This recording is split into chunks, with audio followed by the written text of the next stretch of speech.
Jamen hej folkens, jeg har jo lovet jer lige en lille forklaring af, hvordan I laver den her procentomregning af tabel 1a i opgave, eller tabel 1 i opgave 1a til den anden samfundsfagsaflevering. Og det er jo den her opgave, der hedder opstil 3 hypoteser, der kan forklare de sammenhænge vedrørende partivalg og holdning til udgifter til sundhedsvæsenet, der kommer til udtryk i tabel 1. Besvarelsen skal understøttes af relevante beregninger. Og det er altså det med de relevante beregninger, som vi kigger på her. Ja. Det som vi dermed er interesseret i, det er altså hvilken sammenhæng er der mellem på den ene side partivalg og på den anden side hvor mange, hvad man mener om det her spørgsmål. Bliver der brugt for mange penge passende eller for få penge på sundhedsvæsenet? Så kan vi for eksempel se noget med, at ud af dem der stemmer Socialdemokratiet, så er der nok et flertal der synes at der bliver brugt for få penge eller passende eller for mange penge. Og det kan vi selvfølgelig nemt se ud af tallene uden at omregne dem til procent. Det der bliver svært, det er hvis vi gerne vil sammenligne mellem partierne, så er det svært at sammenligne, fordi der er så stor forskel på hvor mange af respondenterne i undersøgelsen som stemmer på de forskellige partier. Og det er jo ikke overraskende at de partier som vi også ved er de største partier i Danmark, Socialdemokratiet, Dansk Folkeparti og Venstre, nogle af de største partier, det er selvfølgelig dem som der også er flest af de her 4.855 interviewpersoner som har valgt at sige de vil stemme på. Så derfor så vil vi gerne have omregnet den her tabel fra absolutte tal til procent. Og det gør vi jo inde i Excel. Og Excel, og tabellen ligger jo til jer som Excel-fil allerede, og det vil den også gøre i en eksamenssituation. Det er derfor jeg har gjort det på den her måde, så for at få det til at ligne sådan som det bliver til eksamen. Og det vi jo så gerne vil, det er at vi vil gerne have produceret en tabel, som er sådan set er magen til den oprindelige tabel her, men hvor forskellen bare er, at de tal som står i tabellen, de er procent, i stedet for at være absolutte tal, som det er i den oprindelige. Så det vil sige, vi kopierer hele tabellen her, og så tager vi, og så sætter man den simpelthen ind nedenunder, fuldstændig med en til at begynde med, fordi så har man ligesom skabelonen til den tabel, man skal lave, kan man sige. Det næste skridt, det er så, at vi skal have de her tal væk, for dem kan vi jo ikke bruge til noget. Og for at få dem væk, så skal man så markere dem igen, og så kan man ikke bare trykke slet, det skulle man tro man kunne, men det virker ikke i Excel. Så man skal højreklikke, og så skal man trykke på ryd indhold, og så virker det. Man kan også godt flette i Excel, men det fungerer på en anden måde, og det er ikke det, der giver mening at gøre her. Så tager vi en pæn tom tabel, som vi godt vil have fyldt ud med nogle værdier, nogle procentværdier, som afspejler respondenternes besvarelse i den her meningsmåling. Og det første vi gerne vil have her, det er at vi vil gerne have ind at stå, hvor mange ud af de 1217 personer, der har sagt, at de stemmer på Socialdemokratiet, hvor mange procent af dem har så sagt for få penge og passende og for mange penge. Så vi starter simpelthen med at sætte vores markør her i den celle, vi gerne vil begynde med, og det skal bare være den første celle i tabellen. Og så skal vi i gang med at skrive nogle formler. Og man starter altid med, når man skriver Excel-formler, et lighedstegn. Når så vi har fået lighedstegnet skrevet, så markerer vi den celle, vi godt vil hente data fra først. Det er den her, og vi skal jo så sige, for at beregne, hvor mange procent 5 er ud af 1217, så skal vi starte med at sige 5. Så skal vi sige divideret med, og divisionstegnet i Excel, det er skråstreg, som vi kan se heroppe. Og så siger vi divideret med, og så celle G5 her, som er den, hvor der står 1217. Og så skal vi lige have det ganget med 100, og gangetegnet i Excel, det er den der lille stjerne der. Så skriver man gange 100. Så nu har vi altså stående heroppe i celle, eller i formel, det sted, hvor man skriver formlerne ind her, celle C5, som har et femtal i sig, divideret med celle G5, som har 1217 i sig, gange med 100. Så skulle vi gerne hernede få til at stå, hvor mange procent indholdet i celle C5 er ud af indholdet i celle G5. Så prøver vi at trykke enter. Bum. Så får vi at vide, at svaret er 0,4%.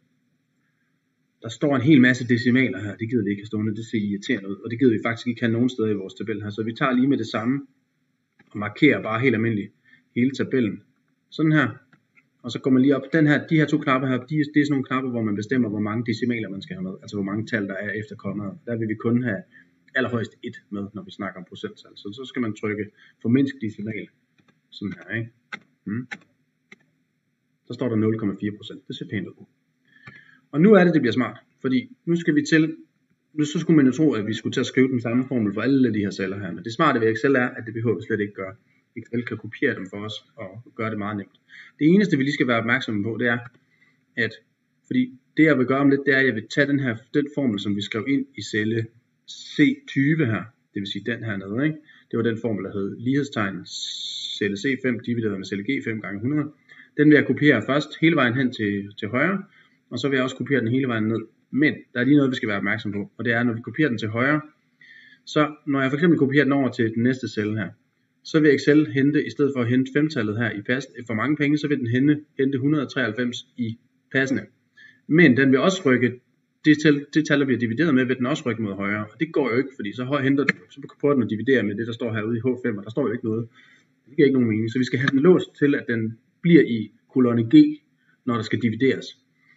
Og det er der et nemt trick til, og det er, at foran G'et, det er kolonne G, vi skal låse, kan man sige, og det er, at den skal dividere med det, der står i kolonne G hele tiden. Og det gør man simpelthen ved, at man går hen og stiller markøren for en G, og så skal man indsætte det her sjove paragraftegn foran.